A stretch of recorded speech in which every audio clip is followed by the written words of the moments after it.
Esa palabra en el idioma griego es la que trata la doctrina del pecado, y la soteriología es la doctrina que trata sobre la salvación eterna. Así que nuestro mensaje va a tener de todos esos ingredientes hoy, y bajo el título de No puedes decir que no puedes. Ese va a ser nuestro título hoy: no puedes decir que no puedes. Usamos como principio entonces aquí el libro de Jeremías, capítulo 35 y el versículo 5. Dice la palabra de Dios: y puse delante de los hijos de la familia de los recabitas tazas y copas llenas de vino, y les dije: bebed vino.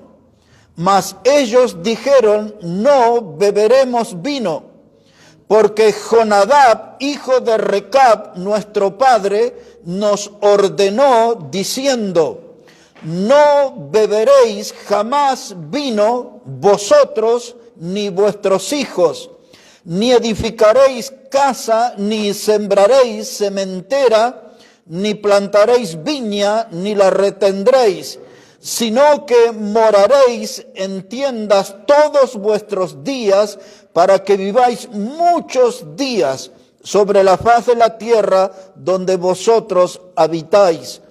Y nosotros hemos obedecido a la voz de nuestro padre Jonadab, hijo de Recab, en todas las cosas que nos mandó, de no beber vino en todos nuestros días, ni nosotros, ni nuestras mujeres, ni nuestros hijos, ni nuestras hijas. Hermanos, este pasaje nos habla sobre una prueba que Dios puso para su pueblo Israel. Dios le pidió a su predicador Jeremías para que trajera a los miembros de las familias de los recabitas a la casa de Dios. Y Dios le ordenó a su predicador: pon delante de ellos tazas de vino.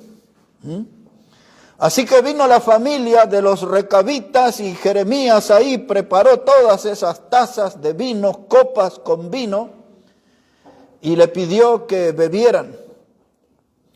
Pero los recabitas eran de una familia de convicciones espirituales, bíblicas, tenían principios bíblicos, y varias veces en el texto leído ellos dijeron: no beberemos. Y cuando se les consultó el por qué, dice: porque nuestro padre nos enseñó.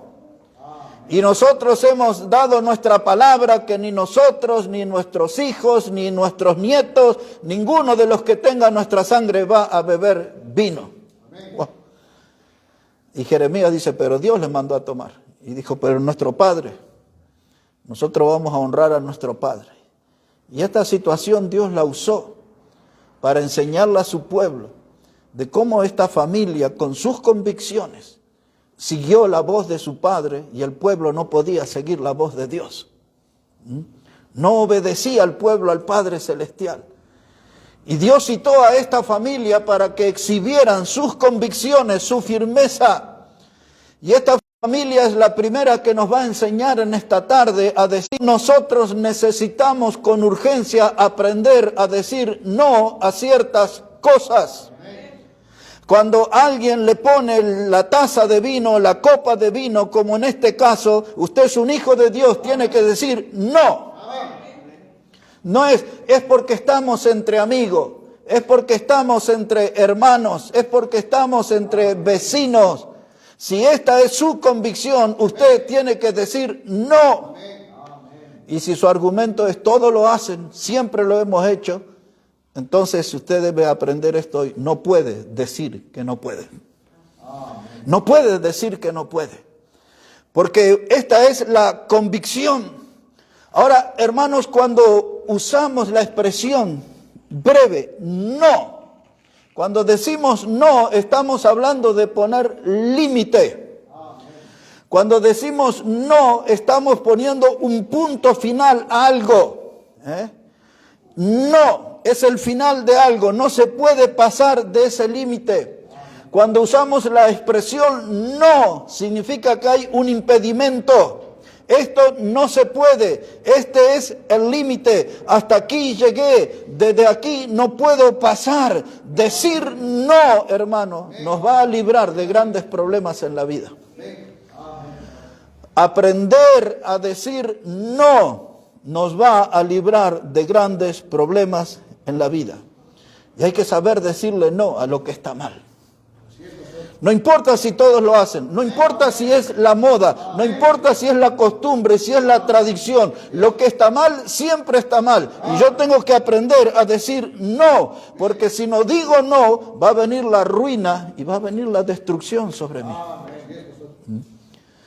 Cuando no aprendo en la vida a decir no a ciertas cosas, siempre la ruina y la destrucción de mi vida, ahí nomás va a estar, a la puerta. Y después uno se agarra la cabeza. Esta gente tenía sus convicciones. No vamos a tomar vino. Sería bueno que podamos ampliar el espectro de los orines del diablo y que le digamos a Dios, no vamos a tomar vino, ni cerveza, ni whisky, ni chicha, limonada sí. Pero que podamos poner ese límite. Mira un poco más de las convicciones de esta familia de los recabitas. Muchos de ustedes por primera vez están escuchando este nombre, porque no se predica de esto en los púlpitos. Pero yo tengo que predicar. Mira el versículo 13. Jeremías 35:13. Dice la palabra, así ha dicho Jehová de los ejércitos, Dios de Israel. Ve y di a los varones de Judá y a los moradores de Jerusalén. ¿No aprenderéis a obedecer mis palabras? Dice Jehová.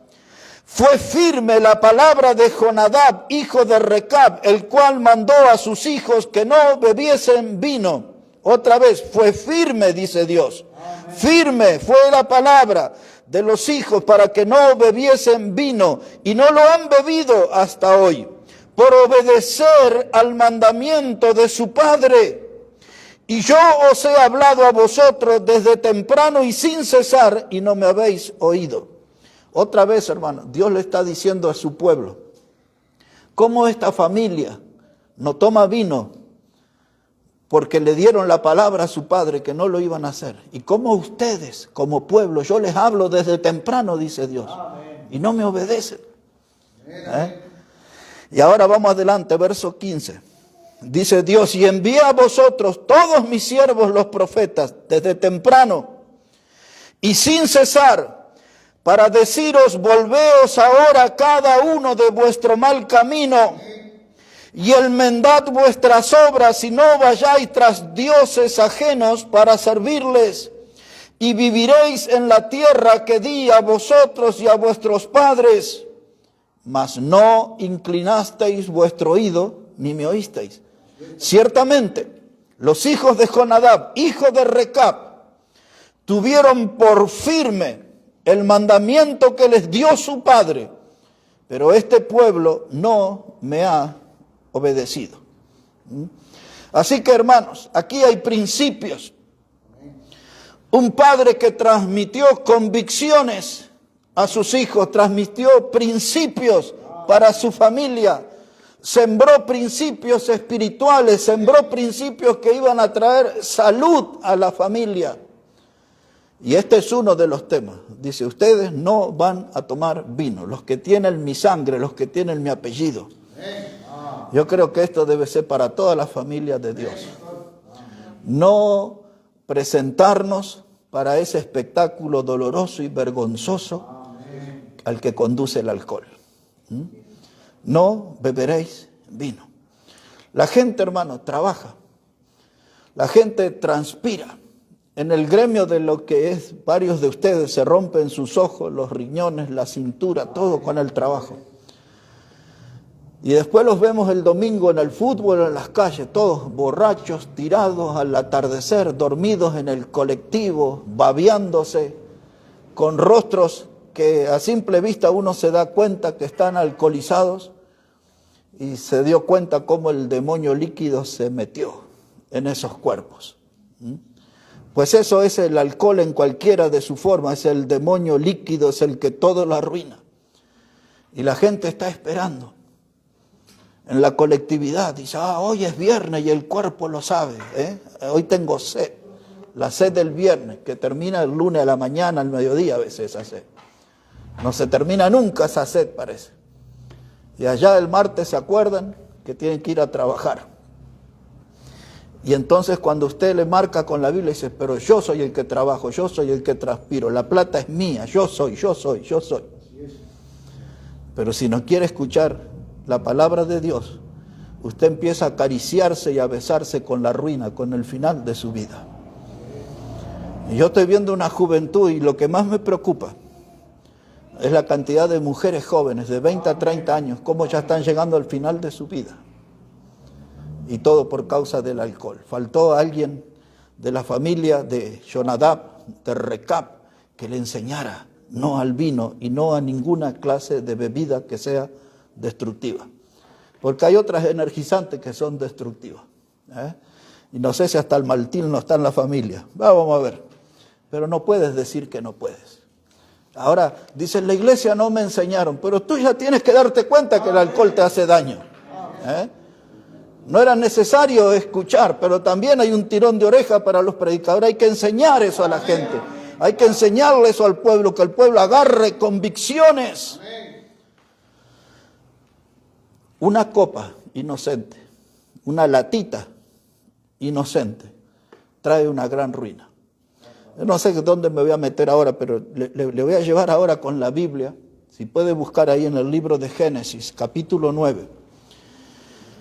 Y vamos a ver desde el principio los daños que produjo el alcohol, la vergüenza, el dolor y la muerte.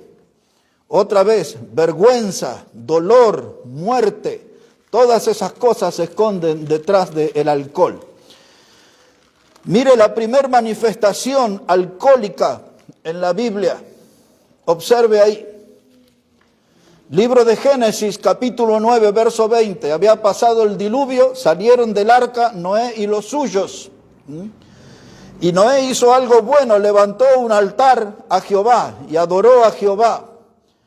Pero después parece que algo en su vida espiritual no estuvo bien. Y mire lo que sucedió. Génesis el capítulo 9, verso 20. Dice la palabra, y después comenzó Noé a labrar la tierra y plantó una viña. Y bebió del vino y se embriagó y estaba descubierto el medio de su tienda. Estaba descubierto. ¿Qué quiere decir eso? Estaba desnudo, sin ropa. Ahora, Noé podría haber usado una excusa psicológica y decir, ustedes no saben lo que era estar ahí todos esos meses dentro del arca, rodeado de animales, el olor, no había desodorante de ambiente, comiendo ahí entre todo el bicherío ese. Eso me traumatizó, necesitaba liberarme. Él no dice ninguna de esas cosas. Fue sembrar una viña. Y si alguien siembra una viña, va a dar fruto uva, y la uva va a producir vino, y el vino lo pone en zona de riesgo porque se puede embriagar. Y esto pasó aquí, se embriagó. Algunos cuando se embriagan se ponen violentos, otros dicen tontería, Otros toman coraje, valor, y dicen bajo los efectos del alcohol cosas que de otro modo nunca los dirían.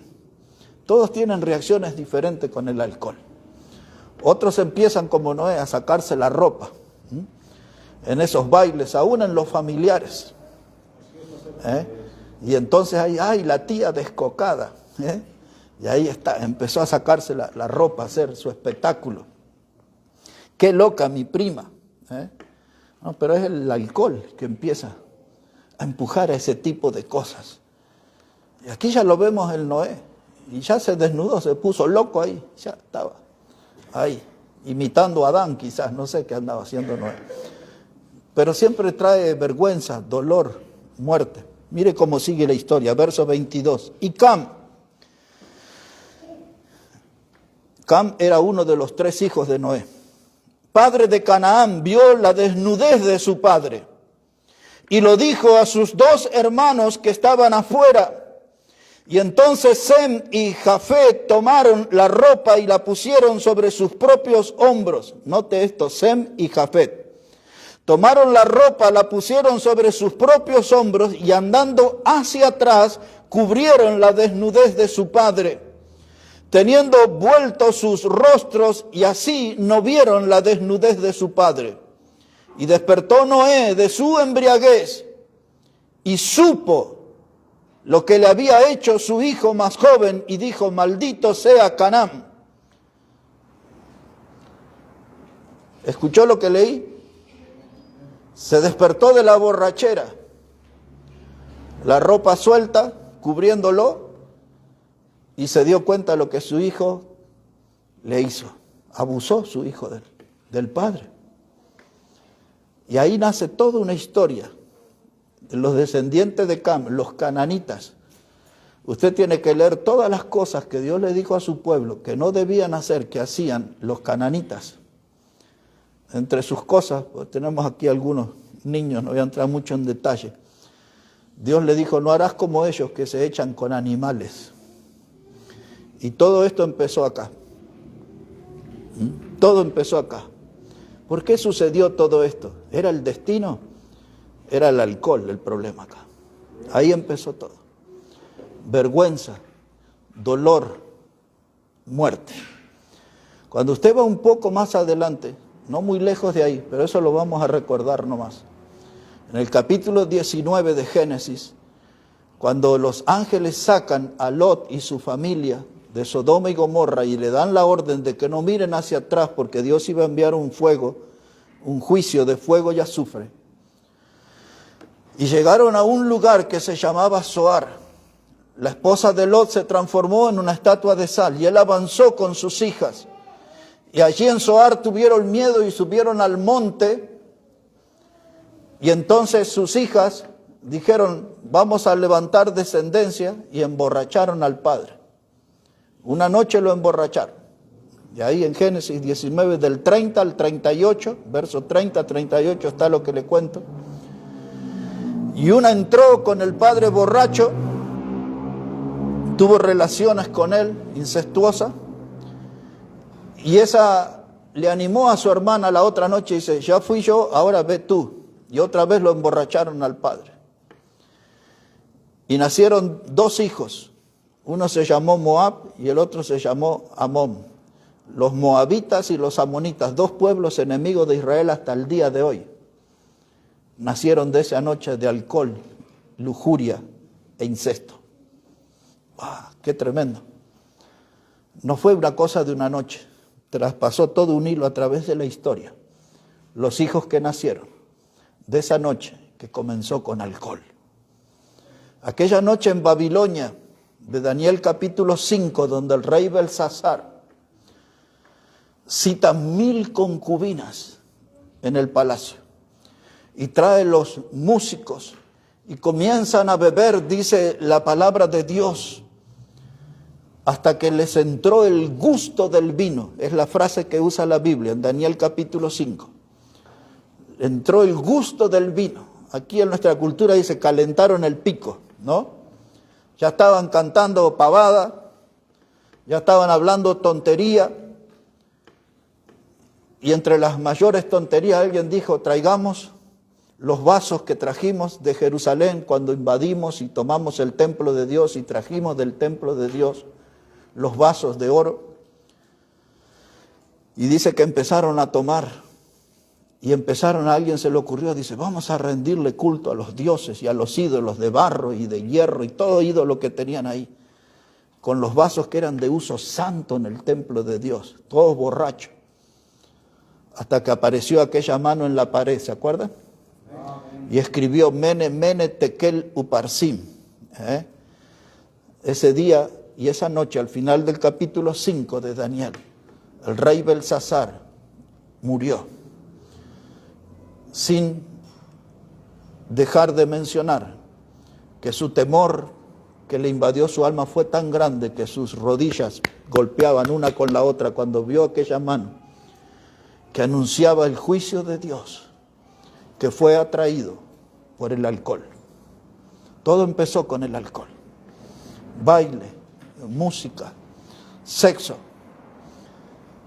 Y ahora, a veces, a nosotros nos invitan a fiesta. Y muchas veces nosotros vamos. Y a veces la cosa es grave, algunos van sin sentir ninguna culpa. Y todo ese espectáculo vuelve a repetirse.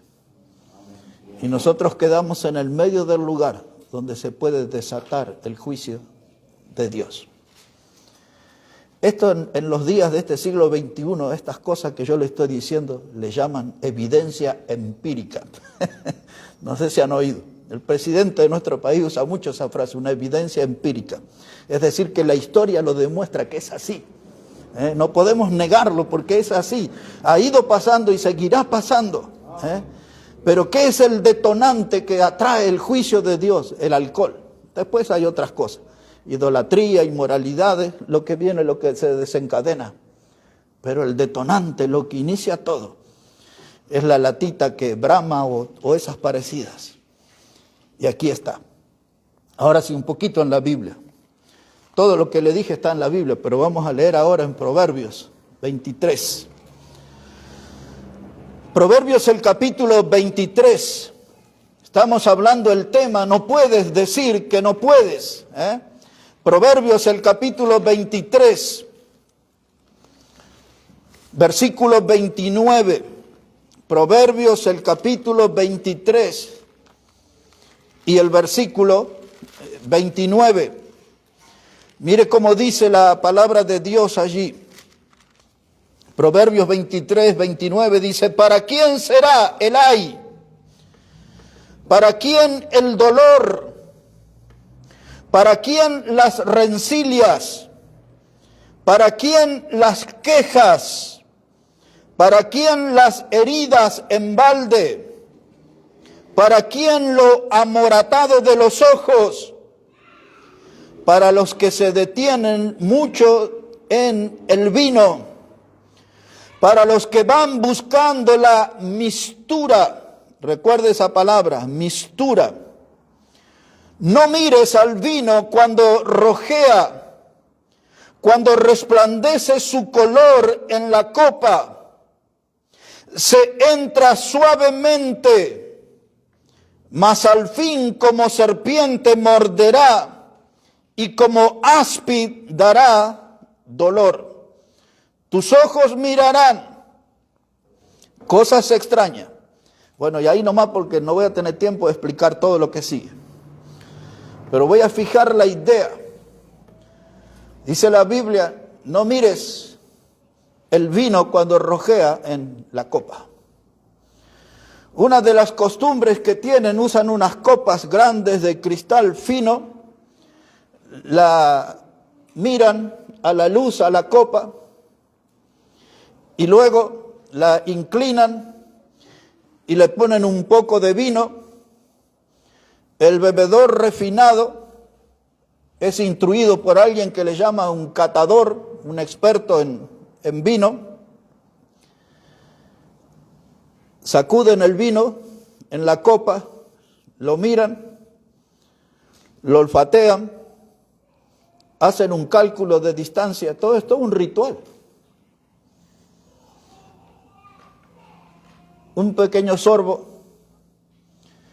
un movimiento en su boca, aprietan sus labios como tratando de encontrar el sabor, y después alguno de esos dice, este estuvo en un tonel de madera de tal, y estuvo tanto tiempo estacionado y es un vino frutado y qué sé yo, y esas cosas. Y eso puedo decir porque ya escuché muchos borrachos refinados. Y otro dice, a mí deme el Tetrabric nomás en una cajita de cartón, así nomás. Pero cualquier vino que rojea en la copa, y no voy a profundizar porque no quiero que les desee a ustedes, dice la Biblia, no lo mires. Tienes que aprender a decir no. Están tomando vino ahí, no lo mires. Y si antes de conocer a Cristo bebías vino u otra cosa, o si tienes problemas con la bebida, la Biblia dice, no lo mires.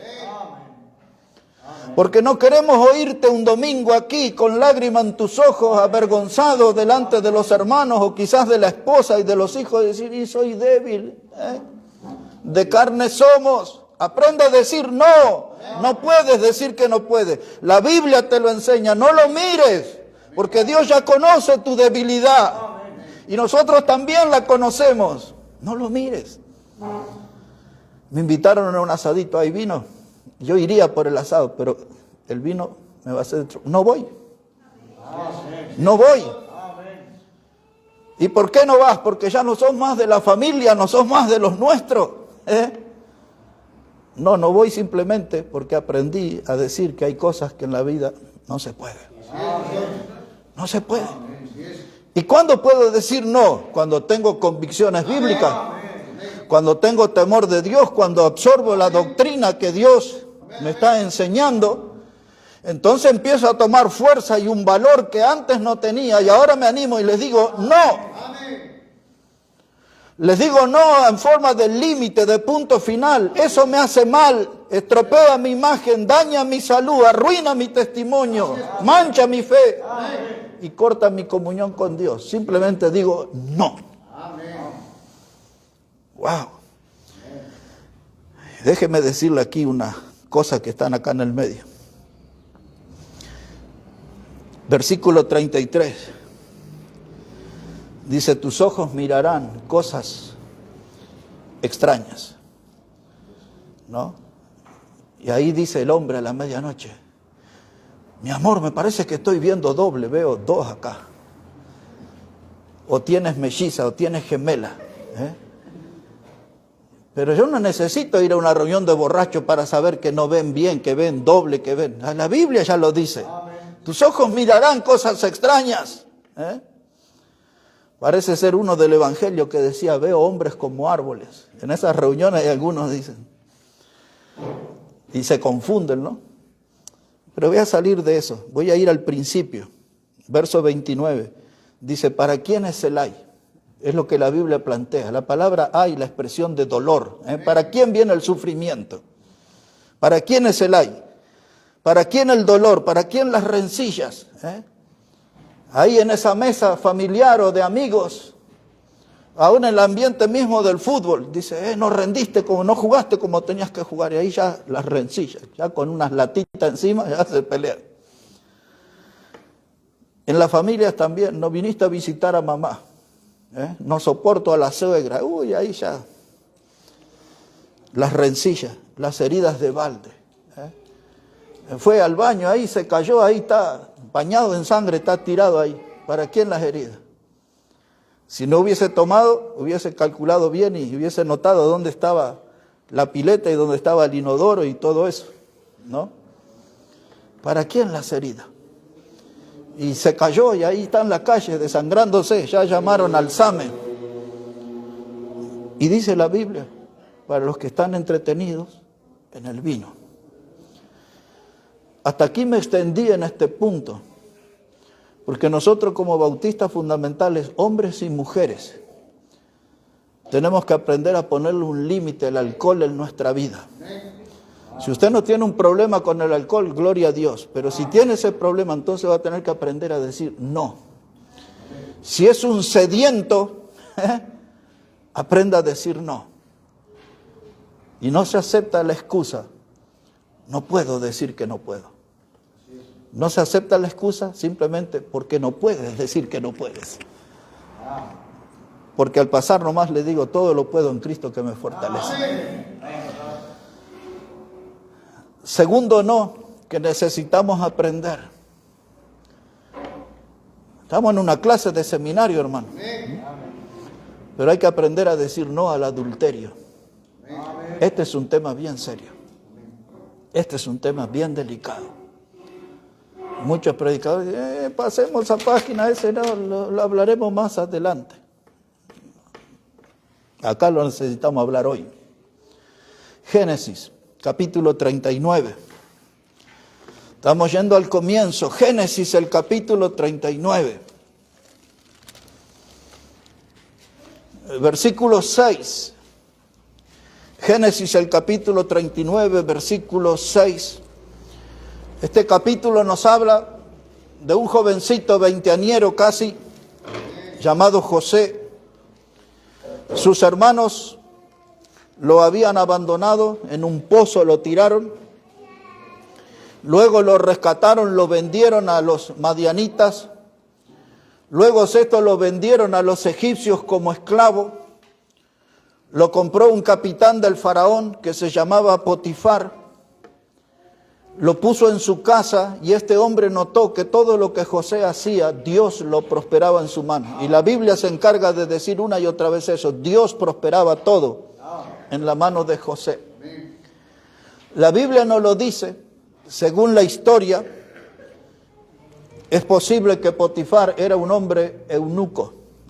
Había 3 clases de eunucos, pero solo menciono eso nomás. Por lo tanto, era un hombre que no tenía vida sexual con su mujer, si eso era así. Su mujer era joven, atractiva, y era la esposa de un militar importante. Aquí la historia, versículo 6. Dice que Potifar le dejó a cargo a José y le dejó todo lo que tenía en mano de José. Y con él no se preocupaba de cosa alguna, sino del pan que comía. Y era José de hermoso semblante y bella presencia, como el portero de nuestra iglesia. Dice, aconteció después de esto, que la mujer de su amo puso sus ojos en José y dijo, duerme conmigo. Y él no quiso, y dijo a la mujer de su amo, he aquí que mi señor no se preocupa conmigo de lo que hay en casa, y ha puesto en mi mano todo lo que tiene. No hay otro mayor que yo en esta casa, y ninguna cosa me ha reservado sino a ti, por cuanto tú eres su mujer. ¿Cómo pues haría yo este grande mal y pecaría contra Dios? Hablando ella a José cada día y no escuchándola a él para acostarse al lado de ella para estar con ella, aconteció que entró él un día en casa para hacer su oficio y no había nadie de los de casa allí. Y ella lo asió por su ropa diciendo, duerme conmigo. Y entonces él dejó su ropa en las manos de ella y huyó y salió. Y creo que el resto de la historia la conocemos. Aquí estamos frente a una mujer desvergonzada. Estamos aquí frente a una mujer que está haciendo abuso de poder. Era la esposa del militar. Era la dueña de José, porque José fue vendido como esclavo. Ella era la dueña de José. José estaba para obedecer, para satisfacer a la mujer, pero tenía un límite. Y no iba a participar de adulterio. Él dijo, yo no haría eso pecando contra Dios. Era un hombre que estaba preocupado en su santidad, tenía sus convicciones, sus principios doctrinales. Era un hombre que había aprendido a decir no en la vida. Ciertas cosas como hijo de Dios me son permitidas. En términos bíblicos todo me es lícito, pero no todo me conviene. Este hombre aprendió a decir no. Le explicó por las buenas a la mujer. Tu esposo es el que tiene la confianza, me ha puesto como el hombre mayor en la casa. Y necesito cuidarte porque es la orden de él. Pero más allá de la orden humana, tengo convicciones doctrinales, espirituales. No puedo hacer esto porque no puedo deshonrar a Dios. En otro contexto, hermanos, el apóstol Pablo le dijo a Timoteo, en la segunda carta, en el capítulo 2 y el verso 22, le dijo, huye de las pasiones juveniles. Esa frase está usada en otro contexto, pero tiene un gran valor. y un llamado de atención para nosotros, hombres y mujeres. Hay en lugares que no nos es permitido estar. Hay lugares que no nos es conveniente estar. No importa la edad que tengamos. Hay lugares de los cuales tenemos que huir. No, pero yo soy fuerte, yo puedo resistir. Ese no es un problema para mí. Si la Biblia dice huye, hazlo. Amén. Amén. No se quede ahí diciendo, ya van a ver cuánto aguanto aquí. Porque ahí estaba la tentadora y lo hacía cada día. Amén. Y eso es la actividad del pecado. Cada día viene con una tentación diferente para cada uno de nosotros. Todos los días, una tentación diferente para cada uno de nosotros. Esta mujer cada día, así le dejó la cabeza a pobre José. Hoy dale, ven conmigo, ve, ya lo agarraba y todo. Pero el varón de Dios tenía su convicción, su firmeza. Dice, no. Aprendí en la vida a decir no. Porque un paso en falso traería vergüenza, dolor, ruina y muerte. Siempre están todas esas cosas en la misma cadena. Amén. Siempre están. Y entonces la despechada, al ver que el varón ya se sacó la ropa y se la dejó como un acto de repudio, ella dice, voy a acusarlo de que intentó violarme. Y lo manda a la cárcel por eso. Pero allí en la cárcel Dios estaba con José. Y esa es otra historia muy impactante. Ahora, hermanos, tenemos que aprender a decir no como José. Él es el ejemplo de pureza, de compromiso con Dios, hermanos. El hombre que supo decir no. En el libro de Proverbios ahora, un momento. Espero que no estén muy apurados hoy. Libro de Proverbios. Capítulo 6. Lo que yo quería hablar con ustedes llevaba casi 3 horas. Y fui recortando ahí el mensaje. No sé si nos vamos a llegar a 2 horas, pero aquí vamos a estar. De todos modos, no se preocupen. Cuando ustedes se van, yo después me voy también. Proverbios el capítulo 6, verso 32. Proverbios el capítulo 6, verso 32, dice, mas el que comete adulterio es falta de entendimiento, corrompe su alma el que tal hace. Y ahora mire la lista, heridas y vergüenza hallará, y su afrenta nunca será borrada. Observemos algunas cosas. Dice que el que comete adulterio, hombre o mujer, es falto de entendimiento. Es lo que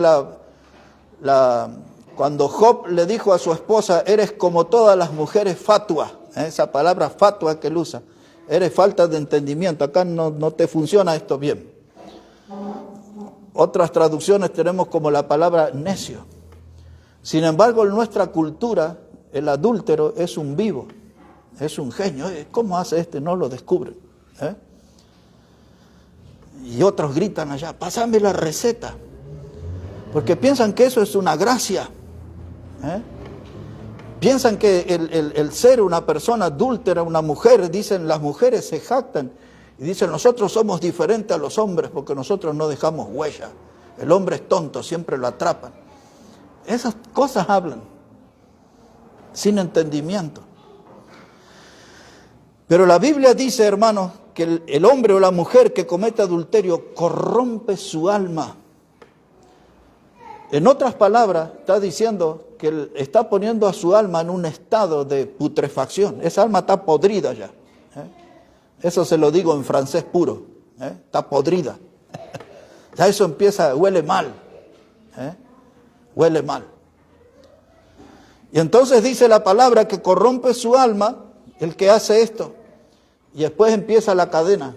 Qué lástima que en este texto no la sigue, pero dice heridas y vergüenza.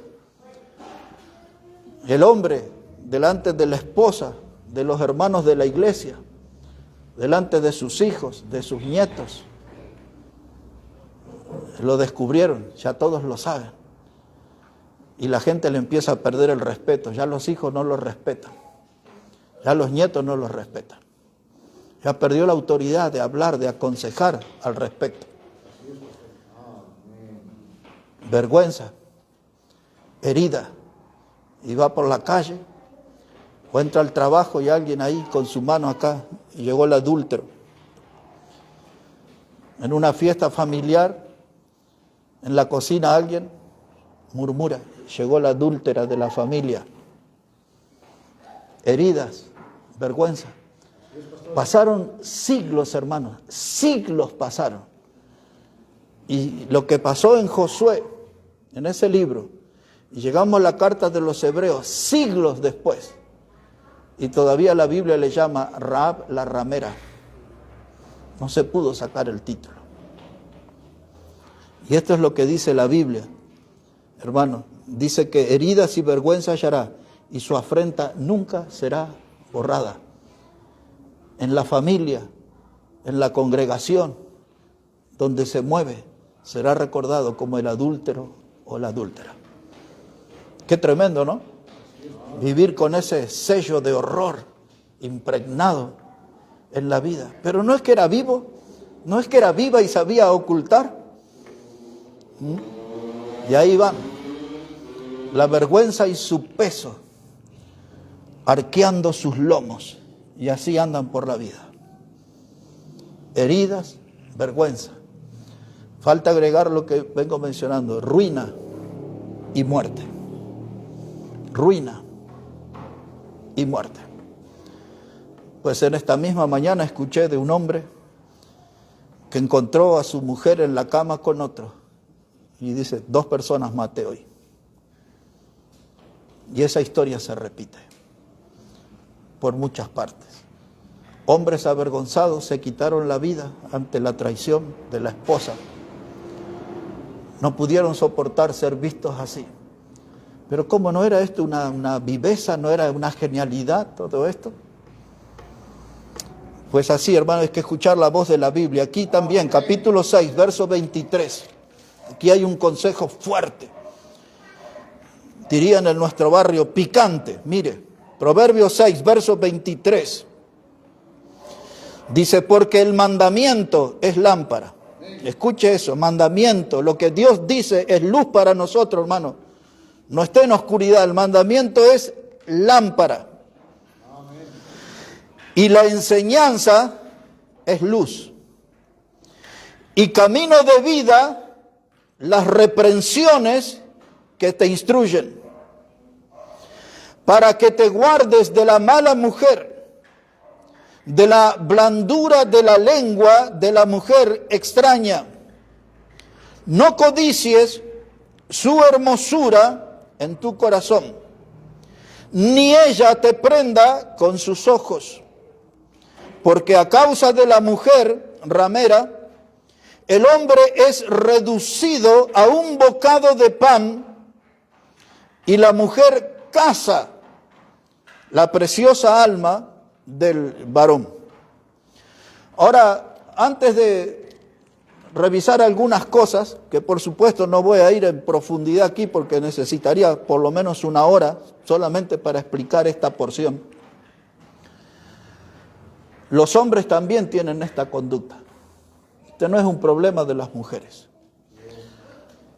En estos días que estamos viviendo, muchos de ustedes no son muy apegados a las noticias, pero seguramente han oído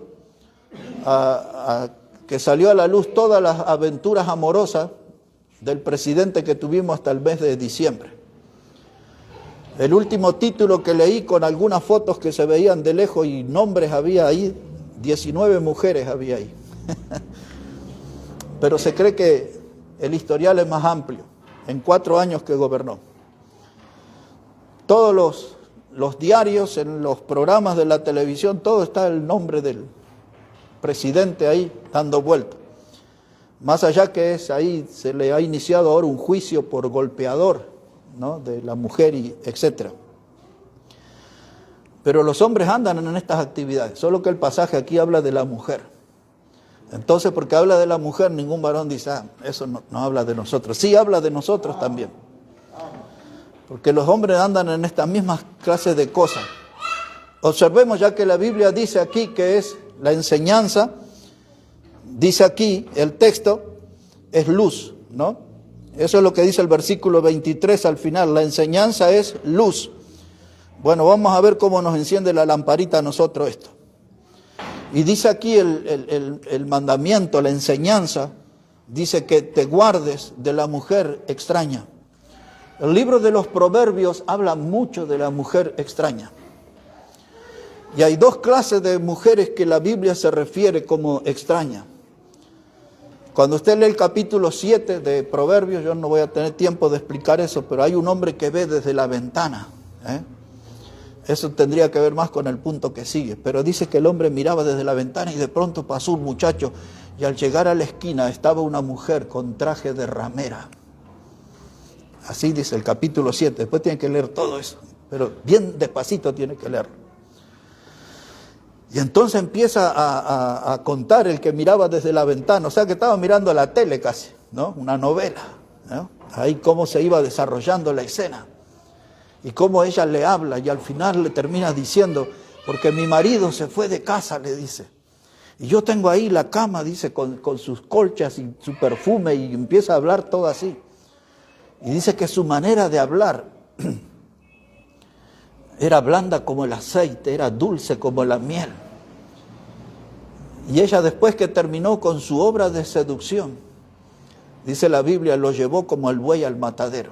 O sea que ese iba rumbo a la muerte. Esa es la historia. Después tienen que leer Proverbios 3 y esto que le cuento es capítulo 7 de Proverbios. La Biblia habla muchas veces de la mujer extraña, pero hay algunos hombres más extraños todavía. Y entonces dice aquí, mire lo que era ella. Este es para los varones y este para que las mujeres se limiten en nuestra iglesia. Dice la palabra de Dios, verso 25, ahí me voy a detener un momento.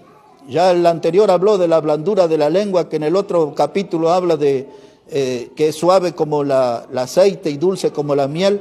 Y ahora en el 25, para el varón que aprenda eso, dice, no codicies su hermosura en tu corazón, ni ella te prenda con sus ojos. El Señor Jesucristo dijo que aquel hombre que miró a una mujer para codiciarla, ya adulteró con ella en su corazón. No era necesario llegar a la cama. El Señor Jesús dice, ya solo la vio, pensó, ya adulteró con ella en su corazón. No cambia la categoría del pecado, es adulterio igual. Y aún nuestra alma se corrompe al punto tal que Santiago dice, oh almas adúlteras, ¿no sabéis que la amistad con el mundo es amplio el adulterio? No es solamente el hecho físico, puede ser espiritual, puede ser emocional o mental. Y otra vez dice ahí el texto, hermano, dice, no la codicies en su hermosura. Pero es una hermana de la iglesia, respétala. Respétala. Si ella es amable, se comporta como una hermana, respétala, no pases tu límite. Y hermanas, cuando el varón diga algo inapropiado, aprenda a decirle no. No importa si es un hermano de la fe, dígale no. No me hables así, no me mires así, no te comportes así. Hay que aprender a cuidarse. Y dice ahí ese texto, en la segunda parte, que no hay que pasar por arriba eso, verso 25, dice, ni ella te prenda con sus ojos.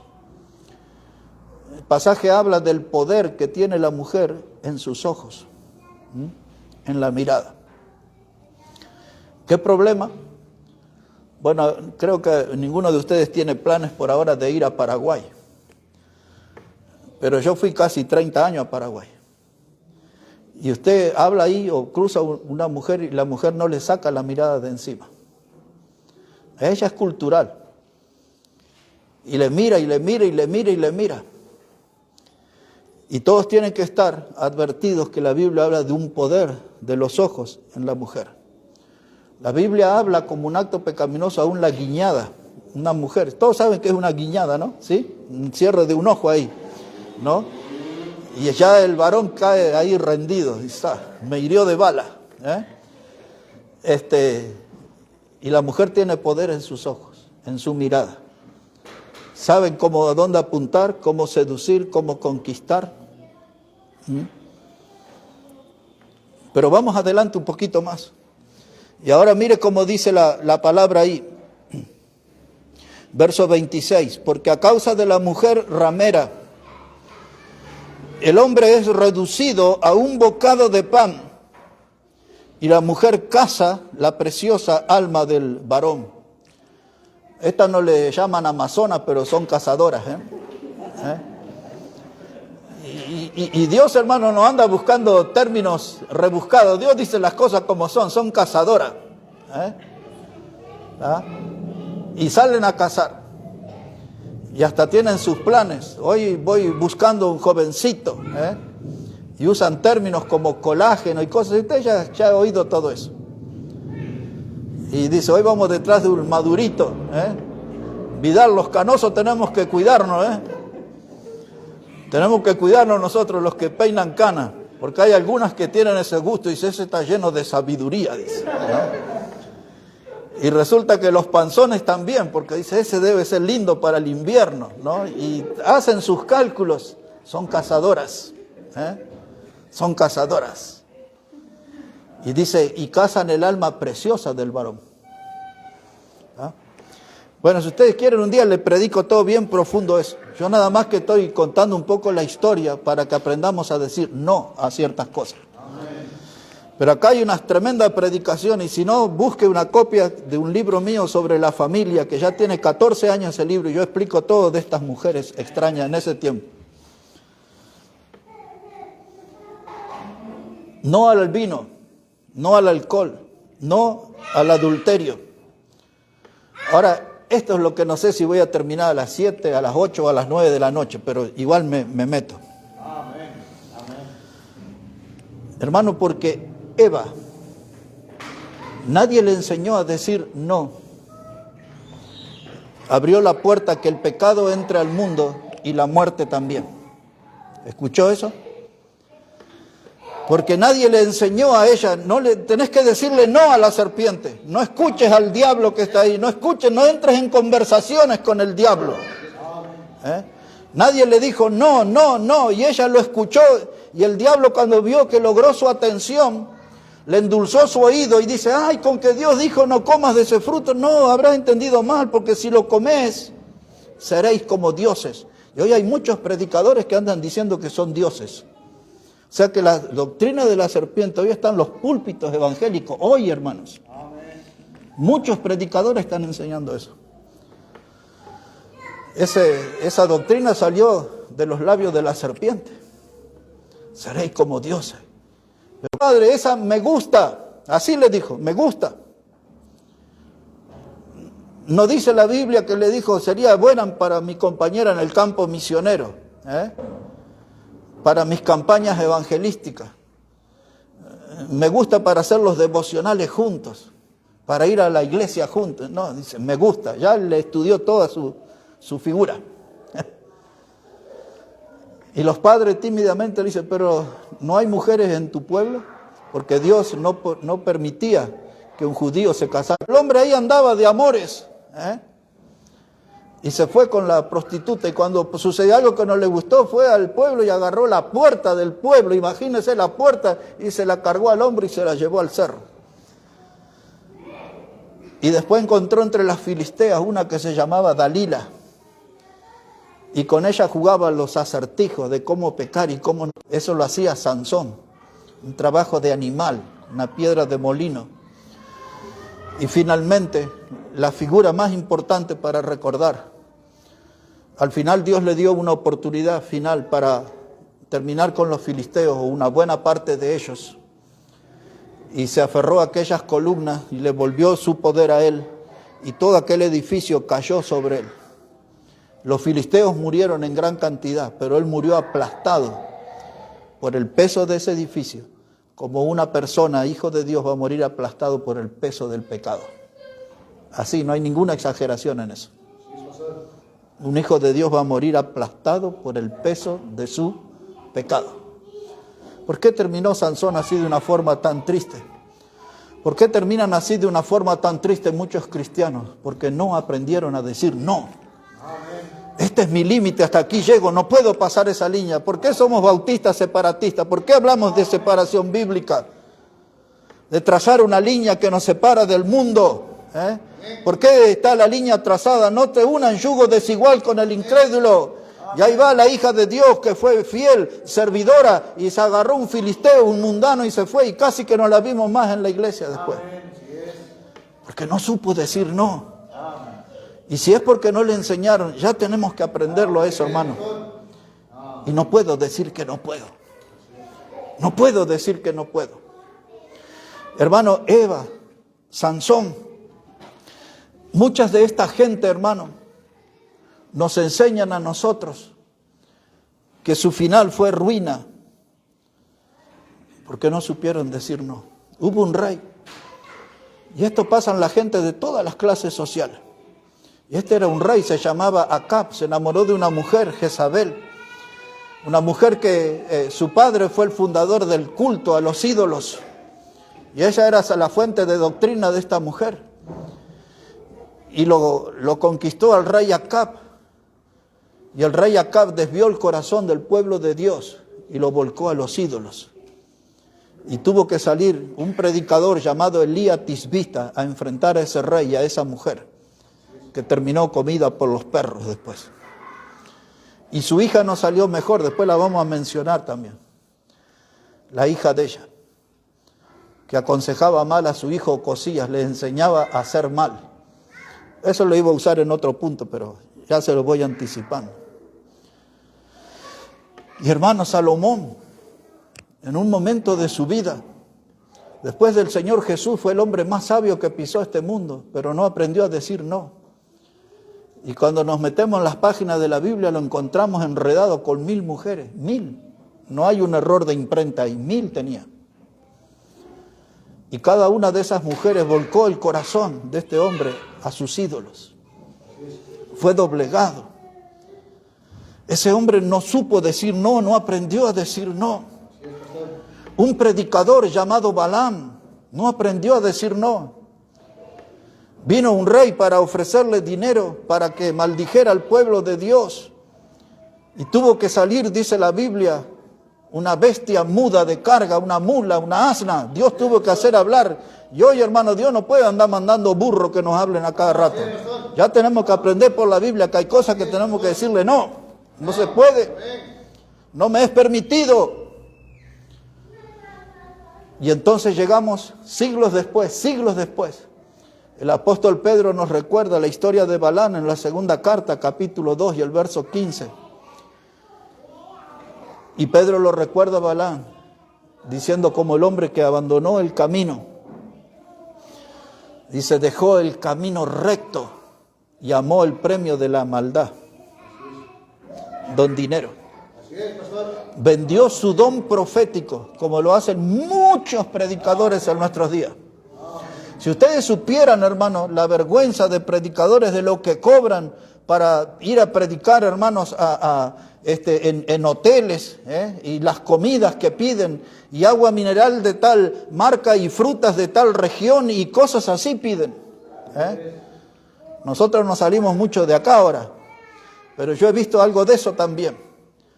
Hace como 2 meses atrás yo envié a varios hermanos la ida de Gebel, hermano Ramiro, Alex y algunos más, creo que Omar era el otro. Yo le envié todo lo que cobraba ese hombre, hermano. Pero miles y miles y miles de dólares por dar una charla lejos de la Biblia. Porque hasta él dijo la semana pasada que la Biblia no es el libro que él usa. Y entonces Balaam dice que él, hermano, dejó el camino recto, apareció el dinero. Ese hombre no tenía las convicciones de decir no.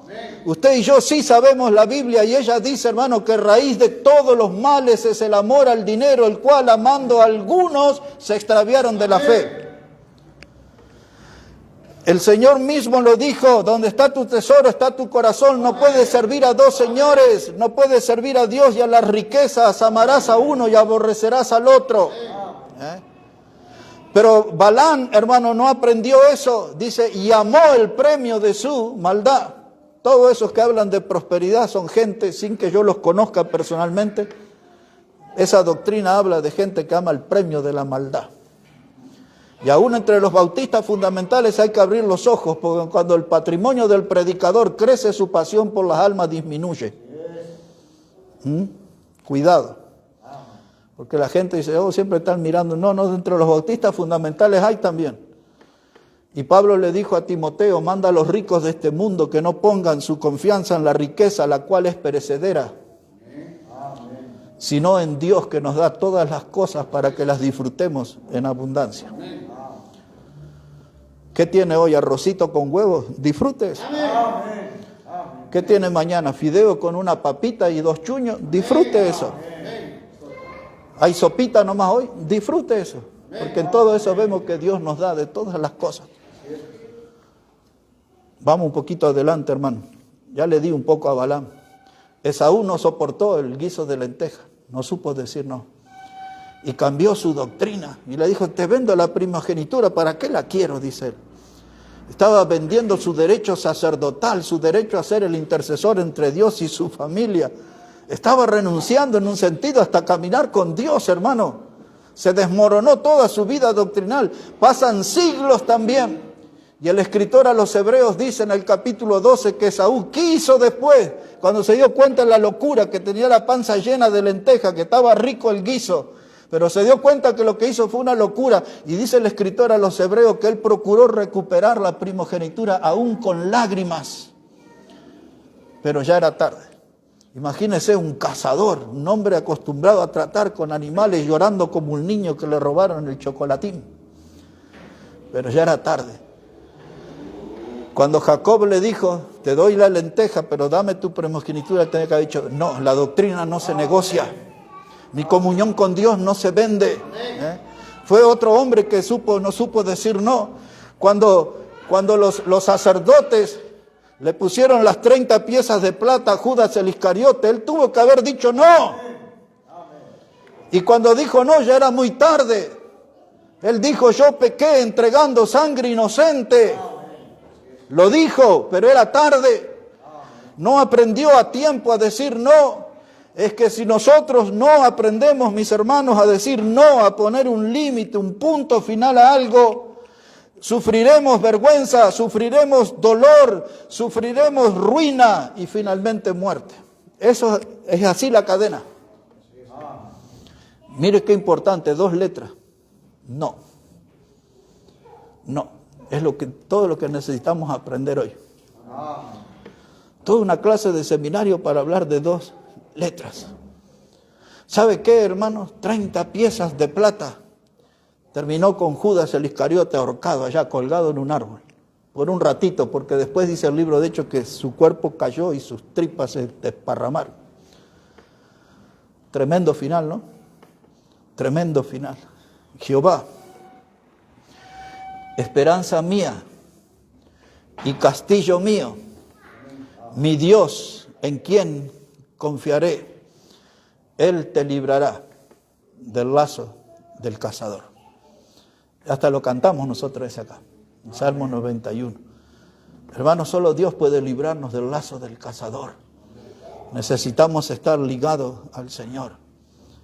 Pero yo soy débil, pero hay cosas que me superan, pero hay cosas que vuelvo a caer, hay cosas que vuelvo a ceder. Compréndanme, hermanos míos, no lo hago, es sin querer, queriendo. No puedes decir que no puedes. No puedes decir que no puedes, porque cuando tú lees en Daniel capítulo 1 y el versículo 8, dice Daniel que él propuso en su corazón no contaminarse con la comida del rey. Miren cómo hay un hombre de Dios que aprendió a decir no. Dice, no me voy a contaminar con la comida del rey. Los 3 muchachos que fueron arrojados en el horno, ellos le dijeron a Nabucodonosor, sepas tú, oh rey, no serviremos a tus dioses ni adoraremos la imagen. Y usted dice que no se puede. La Biblia está llena de ejemplos de personas que supieron decir no. Por lo tanto, no puedes decir que no puedes. Ahora un capítulo especial por razones que todos entenderán, voy a ser muy breve, pero mi tercer punto es decirle no a la pornografía. No al vino y a los otros orines del diablo, no al adulterio y ahora unos minutos no a la pornografía. La pornografía hablan en idioma francés y todo, pero la raíz del término es griega. En la Biblia se usa la palabra porneuo, porneio. A veces se refiere, según el contexto, a tiempos malos, tiempos peligrosos, días malos, días de salvajismo, días de desnudez. Depende del contexto en que se hable. Pero la palabra pornografía, la raíz del término pornoi, en el idioma griego habla de una prostituta. Esa es la raíz del término y se refiere a una figura, figura de una prostituta. Grafías o grafos es la palabra griega para documento o tratado. Así que cuando se habla de pornografía, se habla de un documento, de un tratado que exhibe a una mujer prostituta. En el mundo moderno se refiere a escenas de sexo explícito que se puede ver en revistas, se puede ver en la internet, se pueden ver en videos, en películas, etc. En el siglo XXI, la pornografía está relacionada con la presentación de actos sexuales. Como no voy a profundizar en detalles, esto para mí es importante que ustedes escuchen. La Biblia habla de nuestros ojos como lámpara del cuerpo. Todo entra por los ojos a nuestra vida. Los ojos la metieron en problemas a Eva, vio el fruto. Los ojos lo metieron en problemas a Lot, vio que la tierra era fértil y se fue rumbo a Sodoma y Gomorra. Los ojos lo pusieron en problemas serios y el muerte a Acán, vio un manto babilónico, vio. Y ahora los ojos nos van a mostrar al rey David, que lo metieron en un serio problema por casi toda su vida. Los ojos son un problema. En el Nuevo Testamento y en las cartas de Juan, cuando habla de no amar al mundo ni las cosas del mundo, ahí habla, hermanos, de los deseos de los ojos, de la vanagloria de la vida y de los deseos de la carne. ¿Se acuerdan de esas tres cosas? Los deseos de los ojos, es el triángulo de la muerte. Los deseos de los ojos, los deseos de la carne y la vanagloria de la vida. Así que el tema de los ojos es algo que tenemos que revisarlo bien, no tan solo en el oculista, sino delante de Dios, cómo están nuestros ojos. Amén. ¿Qué es lo que estamos mirando? Amén. Y ahora le voy a mostrar una escena de pornografía en la Biblia. Y los teólogos súper entendidos, yo nunca escuché eso. Bueno, todos los que nos van a mirar por la internet, pongan atención que acá les vamos a enseñar. La pornografía en la Biblia. Busque segundo libro de Samuel, el capítulo 11. Segundo libro de Samuel, el capítulo 11. Eso habla, este documento, de los días en que todos los reyes iban a la guerra. David era rey, sin embargo, no estaba en la guerra, estaba en su palacio. Es decir, que estamos frente a un hombre fuera de la voluntad de Dios, un hombre en el lugar equivocado. Y entonces dice así, hermanos, es muy importante que tenga ese texto frente a sus ojos. Dice la palabra de Dios, segunda de Samuel, capítulo 11, versículo 2. Dice, y sucedió un día, al caer la tarde, que se levantó David de su lecho y se paseaba sobre el terrado de la casa real y vio desde el terrado a una mujer que se estaba bañando, la cual era muy hermosa. Envió David a preguntar por aquella mujer y le dijeron, aquella es Betsabé, hija de Elián, mujer de Urías Eteo. Otra vez versículo 3, y envió David a preguntar por aquella mujer y le dijeron. Ahora, algunos dicen que el hombre de Dios estaba distraído y salió a la terraza a tomar aire fresco y el diablo lo sorprendió. Esa no es la verdad. Amén. David sabía, hermanos, había baños públicos donde las mujeres al terminar su ciclo menstrual usaban esos baños para la purificación de su cuerpo. Y hay toda una doctrina sobre eso en la Biblia.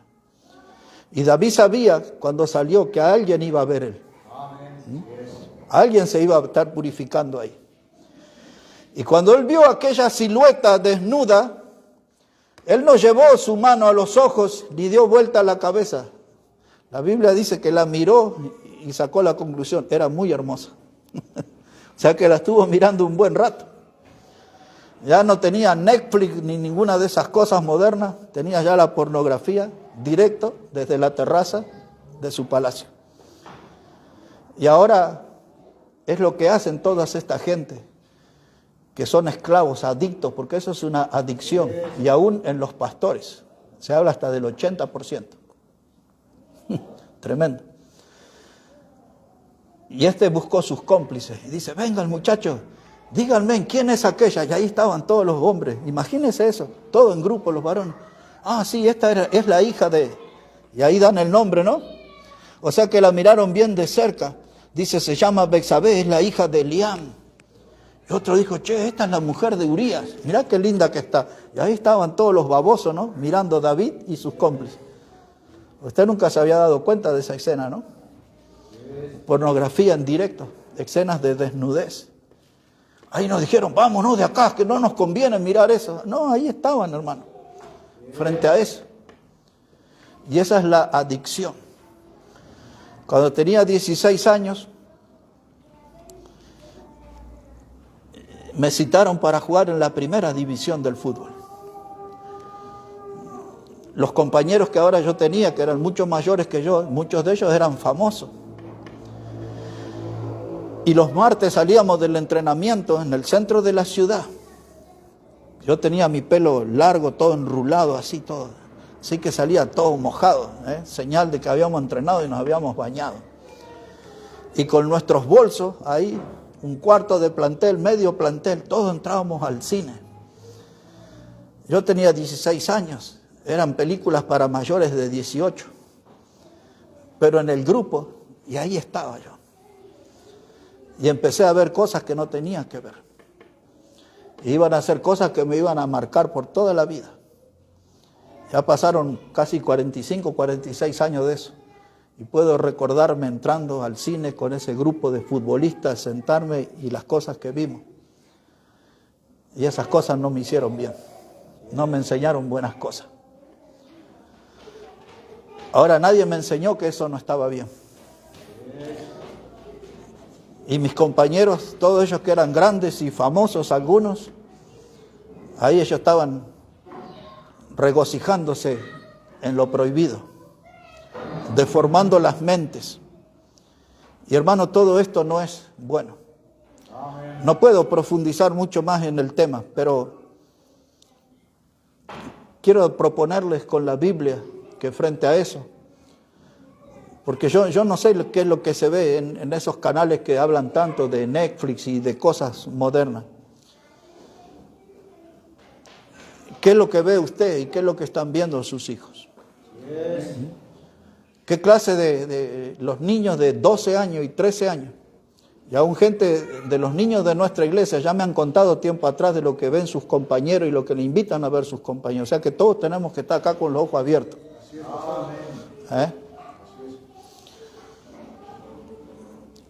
Déjeme regalarle un principio bíblico en el libro de Job, capítulo 31.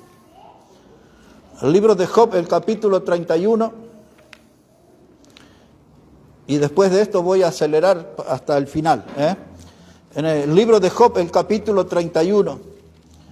A mí mucho no me gusta que remarquen la Biblia, pero si quiere remárquelo o haga algo que le recuerde este texto para el futuro.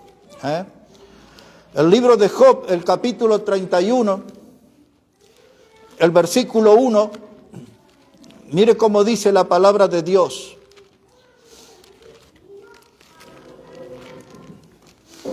¿Ya lo encontró, hermano? Dice así la palabra, si no deme su atención, dice, hice pacto con mis ojos. Ahí está la clave en la primera frase. Dice Job, hice pacto con mis ojos. ¿Cómo pues había yo de mirar a una virgen? ¿Por qué galardón me daría de arriba Dios? ¿Y qué heredad el Omnipotente desde las alturas? No hay quebrantamiento para el impío y extrañamiento para los que hacen iniquidad. ¿No ve él mis caminos y cuenta todos mis pasos? Si anduviere con mentira y si mi pie se apresuró a engaño, péseme Dios en balanza del justo y conocerá mi integridad. Ahora, Job, hermano, dos cosas quiero que notemos de esta porción. Primero, que es de suma importancia que tomemos un tiempo a solas con Dios y hagamos un pacto con nuestros ojos. Amén. Y no solamente en lo relacionado a la pornografía. Hay otras cosas que no se deben mirar. Yo les conté a ustedes de una propiedad que habíamos comprado en Córdoba, y yo venía siempre en los viajes después de Jujuy, venía hasta Córdoba y dejaba ahí billetes en dólares. El hombre que le habíamos comprado ese terreno era dueño de unos hoteles y él me citaba en un hotel y ahí yo le pagaba. Y cuando le daba los billetes de dólares siempre él tenía la misma reacción. Los miraba, pero no para ver si era falso, sino para hacer este comentario: qué lindos que son. Algunos miran el vino cuando rojea, dicen, qué lindo, cómo se ve ahí. Otros el dinero. Nuestras tradiciones carnavaleras y ciertas cosas. La pornografía. Lo que sea, es necesario hablar con Dios y hacer un pacto con nuestros ojos. En otras palabras, decirle a Dios, a esto le voy a decir no. Me voy a parar firme y esto es no y no. Y de ahí no me mueve nadie. Y la cosa va en forma de pacto. Por eso dice Job, un pacto con mis ojos. Nuestros ojos continuamente ven cosas, hermanos, que se vuelven en malas consejeras, en cosas que nos llevan después por mal camino. Y entonces tenemos que aprender a hacer un pacto con mis ojos. Pero ese pacto tiene que ser en un lugar secreto. Usted y Dios, yo y Dios. Y este es el pacto. Y Él va a ser mi testigo, si lo respeto o no respeto ese pacto. Por eso en el versículo 4 dice Job, dice, ¿no ve Él mis caminos y cuenta todos mis pasos? Si usted hace un pacto, sepa, sea consciente de que Dios va a ver todos sus caminos. Y Él va a contar todos nuestros pasos. Muchas veces el pecado no viene a nosotros, nosotros vamos a la búsqueda del pecado. Punto número 4. Son 6 cosas, pero bien rapidito es ahora. Ahora sí va a ser rápido, porque ya no sé cuánto tiempo hace que estoy acá. Pero ahora una oferta, 3 por 1. Que podamos decirle no al camino de pecadores. Que podamos decirle no al consejo de los malos. Y que podamos decirle no a la silla de escarnecedores. 3 por 1. Salmo 1, hermano. Busque ahí, está cerquita. Después de Job viene Salmo. Salmo 1. Versículo 1. Dice la palabra de Dios. Salmo 1, verso 1. Dice, bienaventurado el varón que no anduvo en consejos de malos, ni estuvo en camino de pecadores, ni en silla de escarnecedores se ha sentado. Todos sabemos la palabra bienaventurado, muy dichoso, muy feliz significa. Ahora usted va a ser feliz en su vida si no anda en consejo de malos. Si sigue el consejo de los malos, va a andar mal en su vida. Hermanos, estos son 3 escalones de la maldad: consejo, camino y silla. Consejo, camino y silla. 3 escalones de maldad. Vamos al primero, consejo de malo. Significa que el origen de ese consejo es una fuente de maldad o del maligno. Consejo de malo, el origen de ese consejo es la fuente de maldad o de el maligno. Mucha gente mala en las iglesias quiere enseñar a los jóvenes acerca de familia, matrimonio, y cuando revisamos su historial están separados ellos. ¿Y de qué va a enseñar? Si él le fue mal, ¿qué le puede enseñar a los otros? ¿Cómo deben hacer? Esto pasa mucho en las iglesias, pero muchísimo. El origen de la fuente del maligno quiere decir que la raíz de ese consejo está contaminada. Es un consejo que no proviene de Dios. Y hoy hay mucha gente que son muy consejeros y se hacen los psicólogos en las iglesias y todo eso. Pero usted tiene que cuidarse. Y la Biblia dice, usted va a lograr ser feliz, pero tiene que lograr no andar en consejos de malos. No escuche voces que no están originadas en la palabra de Dios.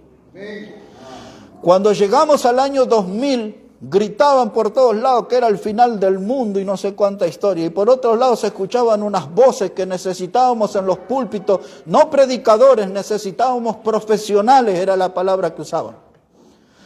Y cuando hablaban de profesionales eran de psicólogos. Por eso muchos de los predicadores y de los pastores, muchos de ellos tienen su título de psicólogo. Y ellos le hablan y le aconsejan a la gente, pero no usan la Biblia porque su fuente es la psicología. Es una fuente diabólica. Cuando yo escribí ese pequeño libro, que en realidad lo escribí como una prédica, y alguien lo publicó y explotó por la internet hasta nuestros días, ya casi 25 años de eso, que se llama La satánica sanidad interior. El título original era La epidemia de falsas doctrinas, pero alguien agarró lo que estaba en el primer punto, la satánica, y así se esparció por el mundo. No sé cuántos países anda todavía dando vuelta eso. Y la gente se escandalizaba cuando yo explicaba todo lo de los psicólogos, aún de los modernos. Y la gente decía, en los púlpitos bautistas, decían, en el tiempo del Señor se necesitaba apóstoles predicando, hoy precisamos profesionales. En el tiempo del Señor los problemas de la iglesia no eran espirituales, hoy son psicológicos. Y entonces dice, usted no agarre la chancleta o la hojota, no sé qué cosa a su hijo porque lo va a traumar y todo eso. Y la Biblia dice, corrígelo con vara, no morirá. ¡Ay, salvajes que son ustedes los bautistas! Y si la Biblia dice así, corrígelo con vara, no morirá. Pero en los púlpitos dice, y no le levante la mano así porque va a pensar que usted lo va a cada idiotece. Y mucho más no puedo decir porque si no nos van a cortar esto. Pero, hermanos, la palabra de Dios dice, no acepte consejos de malos. Pero la persona es alegre, es simpática, viste bien, luce bien, tiene experiencia de vida. Si sus palabras no están fundamentadas en la Biblia, entonces él está dando un consejo de malo. La segunda cosa, hay mucha tela ahí para cortar. Ahí es donde venía eso de Atalía. Después, si ustedes quieren, pueden leer en el segundo libro de las Crónicas, en el capítulo 22, versículos 3 y 4. Esa Atalía era la descendiente de Acab y de Jezabel, y le enseñó a su hijo, el rey Ocosías, y lo llevó a la muerte. Dice que lo aconsejaba para pecar, para hacer mal. Exactamente dice la Biblia que lo aconsejaba para actuar impíamente. Y después dice ahí la Biblia, y ellos le aconsejaban para su perdición. La madre le aconsejaba al hijo eso. Tienes que leer eso ahí. Ahora ya no tengo tiempo. Dice caminos de pecadores. ¿Quieres ser feliz? No tiene que andar en caminos de pecadores. No tiene que ser partícipe. Cuando yo expliqué 1 Timoteo 5:22, que dice, no impongas con ligereza la mano a nadie. Segunda parte dice, ni participes en pecados ajenos. Y aquí en esta iglesia se debe aprender, porque hay gente que participa de pecados ajenos y encubre pecados ajenos. Y estoy diciendo eso sin tomar la bebida de Vidal, Si tomo eso no sabe las cosas que diría. Pero dice la Biblia, no participe. Y después dice, consérvate puro. ¡Wow! Ese es el desafío, consérvate puro. Hermano, caminos de pecadores, no sea compañero de eso.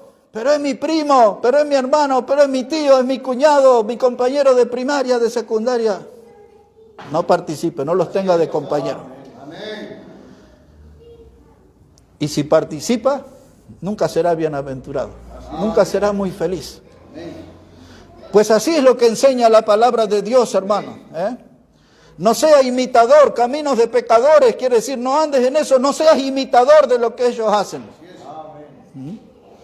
No sea imitador. Hermano, si nos metemos en ese camino de pecadores, vamos a llorar seguido. Vamos a llorar seguido. Amén. Y así es, hermano. Hasta decía la letra de un tango, dice, ahí está llorando tu sermón de vino. Otro de droga, se drogan, se emborrachan y ahí andan llorando en la oscuridad. Caminos de pecadores. La tercera dice, hermano, sillas de escarnecedores. Un escarnecedor es un burlador. La Biblia habla en las cartas de Pedro de los burladores. Un burlador es gente que desprecia lo sagrado, que desprecia lo santo. Es esa gente que se ríe de nosotros cuando hablamos de pecado. Le causa risa esa palabra. Cuando le hablamos del infierno se burlan y hasta dicen, yo quiero ir porque la gente ahí es divertida y ahí vamos a bailar y vamos a tomar y llevar la vida loca. No, es un lugar de tormento, de sufrimiento, no hay nada de eso. Pero ellos se burlan, hermanos, de estas doctrinas, se burlan de la vida eterna y aún los predicadores modernos se burlan de la vida eterna y le reclaman a Dios riquezas terrenales, fortunas terrenales, bajo el paraguas de la prosperidad. Había uno de estos predicadores, ese Benny Hinn, no hace muchos años decía, la Biblia habla de las calles de oro, yo no quiero llegar al cielo para tener, dámelas ahora aquí, Señor. Así hablan, hermano. Ese otro Maldonado el otro día dijo que estaba enojado con Dios, dice, estoy enojado con Dios porque mira, estos tienen avión y todo, y yo que predico y todo, pero predica pura falsedad. Hermano, en el Antiguo Testamento, en Levítico capítulo 13 hay una enseñanza. Cuando el sacerdote declaraba a una persona que era leprosa, era una persona impura. Y por ley estaba escrito, esa persona tenía que estar en la calle y si veía a alguien de lejos tenía que gritar, ¡el mundo soy, el mundo soy! Por ley estaba escrito así. Y entonces cuando la otra persona a la distancia escuchaba eso, se alejaba. Las sillas de escarnecedores son esa gente que dicen chistes groseros con doble sentido. No se los festeje, no se quede a escuchar ni a aplaudir esos chistes. No se quede ahí.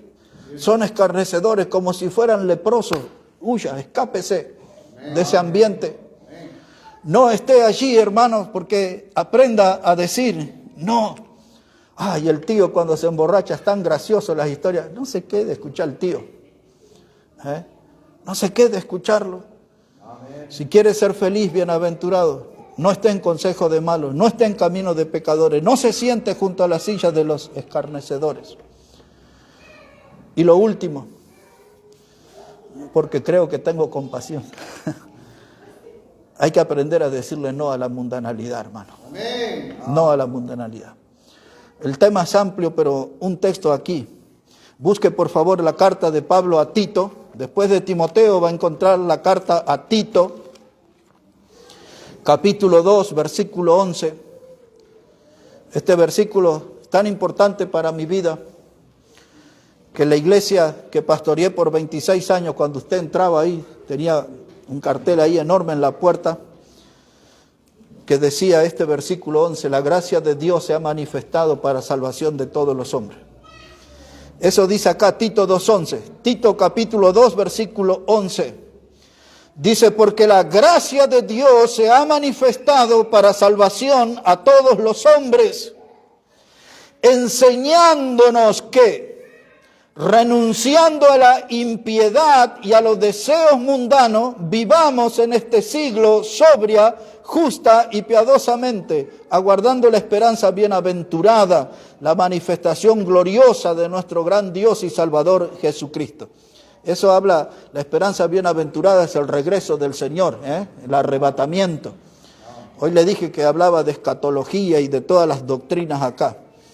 Pero quiero que note esto en el versículo 12, que es lo que enseña la gracia de Dios. Dice que tenemos que renunciar a la impiedad y a los deseos mundanos. Dios, hermano, no puede probarnos más allá de lo que podamos resistir. Así enseña en 1 Corintios capítulo 10. Dios nunca prueba más allá de lo que podamos resistir. No puede usted decir que no puede. Es que estoy en el mundo, no soy un extraterrestre, tengo que estar con las cosas del mundo, con la gente del mundo, con los hábitos del mundo. La Biblia dice que usted tiene que aprender a decir no y tiene que usted renunciar a la impiedad y deseos mundanos. La palabra impiedad es la misma palabra pecado, exactamente la misma. Ahora, no es como algunos de aquí de la iglesia que me dice, y si Dios quiere ya voy a tener victoria. No, Dios quiere que tengas victoria. Hay otro que me dice, a veces dice, ay, si un día Dios me toca, dice, voy a dejar el pecado. No, ya Dios ya dijo que tiene que dejar el pecado. Y no espere de Dios. Dios está esperando de usted. Dice que usted tiene que renunciar a los deseos mundanos. Usted tiene que renunciar a la impiedad. No le eche la culpa a Dios de su pecado. Estoy atado a este pecado porque Dios quiere. Él no me liberta. Él ya te libertó, pero tú no renuncias. Y dice el texto, renuncia a la impiedad, al pecado, renuncia a los deseos mundanos. Esos deseos no se los puso Dios, esos deseos están en usted y usted los alimenta y usted los fortalece y usted no escucha a Dios que le dice, renuncia a esos deseos. ¡Wow! Yo creo que teníamos que, como necesidad, nuestra clase de seminario hoy, ¿no? Porque nosotros tenemos que estar esperando, hermano, la esperanza bienaventurada, la venida gloriosa. Dirían los chicos del barrio, tenemos que estar en otra cosa, hermano. Tenemos que estar en otra cosa. No en lo terrenal, no en lo chiquitito, en lo temporal. Tenemos que dejar de comportarnos con mezquindad. La vida es una sola y la tengo que disfrutar. Viva para Dios, eso es vida. Viva para Dios. Diga como Pablo, para mí el vivir es Cristo. Y después como tarea para su casa tiene que leer Romanos capítulo 12 y el versículo 2, tiene que leer ese texto, hermano. Romanos, ahí dice, no deje que el mundo lo ponga en su molde. Ese es el principio que sale de ese versículo. Yo se lo voy a leer, no lo busque porque usted no lo va a leer en su casa después. Dice así, Romanos 12, versículo 2. Dice, no os conforméis a este siglo o a este mundo, sino transformaos por medio de la renovación de vuestro entendimiento, que comprobéis cuál sea la buena voluntad de Dios, agradable y perfecta. Usted no está en una mala racha en la vida, no está pasando por una etapa de mala suerte. Usted las cosas le va mal porque no está haciendo la voluntad de Dios. Porque la voluntad de Dios, dice el texto, es agradable y perfecta. Y Dios le dice, no tome la forma del mundo, no tome los hábitos del mundo. Diferénciese del mundo, no os conforméis a este siglo, sino transformaos.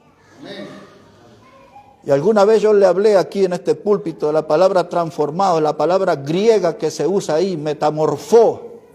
O metamorfo, es la palabra que se usa para el español, metamorfosis, cuando un renacuajo se transforma en un sapo, cuando un gusano se transforma en mariposa, un hombre mundano se transforma en un hijo de Dios. Transformaos, mostremos esa vida nueva, ese cambio nuevo. El último no, en un solo versículo, y este sí es el final, hermano. Hay que decirle un no al infierno y a una compañía eterna con el diablo.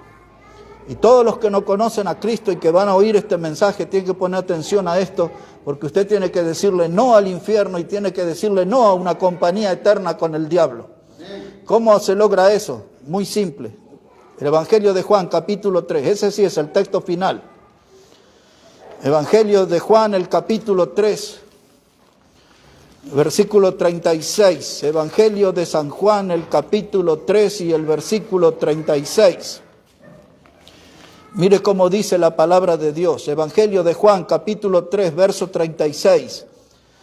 Dice, el que cree en el Hijo tiene vida eterna, pero el que rehúsa creer en el Hijo no verá la vida, sino que la ira de Dios está sobre él. Este es un lindo versículo que me gusta para debatir con los que creen en la predestinación o en esa clase de predestinación. Que dice, ya fuimos salvos de antes de la fundación del mundo. Aquí usted no fue salvo por un sorteo divino, por una lotería celestial. Usted fue salvo por creer en Cristo, y si es condenado es por no creer en Cristo. Otra vez el texto lo dice claramente, el que cree en el Hijo tiene vida eterna.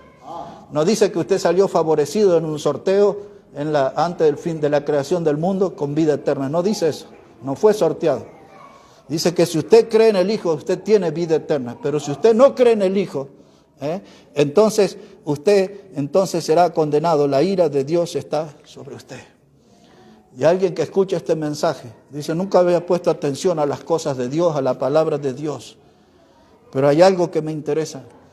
No quiero pasar una eternidad en el infierno, no quiero estar la eternidad acompañado del diablo. Yo quiero estar con Dios, quiero estar en el camino de Dios. Y entonces tiene que dar el paso que indica el texto. Usted tiene que creer en el Hijo, en Cristo, para tener vida eterna. Tiene que creer en Cristo. Alguien que diga no en algún lugar, ya no más para el pecado, ya no más vivir para el diablo, no más vivir para el mundo. Aquí vengo delante de Cristo para que me perdone, para que me salve y para que Él me dé la vida eterna. Todos nosotros, hermanos, tenemos que aprender a decir no en la vida. A muchas cosas tenemos que decir no. Esas dos letras, la N y la O, no, nos hablan de un límite, nos hablan de un punto final, nos recuerdan una línea que no podemos traspasar. Todos nosotros, aunque nuestros hijos o quienes sean lloren, griten, pataleen, vamos a decir no a algunas cosas. Porque esta clase de no son los que traen salud para el alma, son los que traen fortaleza espiritual y son los que traen la aprobación de Dios. Y no puedes decir que no puedes. Me quedo con que todo lo podemos en Cristo que nos fortalece. Vamos a ponernos de pie, hermanos, vamos a orar al Señor. Vamos a hablar con Dios en esta hora. Y gracias porque su palabra fue abierta. Y gracias porque Dios en su palabra nos dice tantas cosas que a nosotros no nos gustan, pero cuánto bien que nos hacen. La palabra de Dios es como miel en nuestro vientre, así hablaba el profeta. La palabra de Dios es lámpara a nuestros pies, es la fuente de bendición. La palabra de Dios es la fuente de la salvación eterna. La palabra de Dios es la obra de Cristo. La palabra de Dios nos enseña que los cielos y la tierra pasarán, pero su palabra no pasará, es eterna. Y Dios preservó esta palabra para nosotros y tenemos que aprovechar. Gracias Dios por tu palabra y gracias por todo este tiempo. Quizás fue la clase más extensa que hemos tenido por muchísimo tiempo, pero que ella sea de provecho a nuestra alma, que fortalezca nuestra comunión y que podamos aprender con total claridad a decir no a las cosas que están mal, no a las cosas que no nos convienen, no a las cosas que no te glorifican, Señor. Ayúdanos, Padre Santo. Bendice tu palabra, bendice cada vida aquí hoy, Dios. Oramos en el precioso nombre del Señor Jesucristo. Amén y amén. Amén. Que Dios les bendiga, hermanos, grandemente a todos. Vamos a prepararnos para cantar al Señor ahora.